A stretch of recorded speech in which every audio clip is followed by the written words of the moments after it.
गणदैवताय गणाध्यक्षाय धीमहि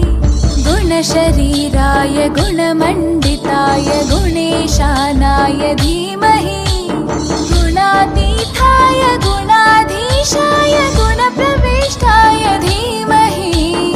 एकदन्ताय वक्रतुण्डाय गौरीतनयाय धीमहि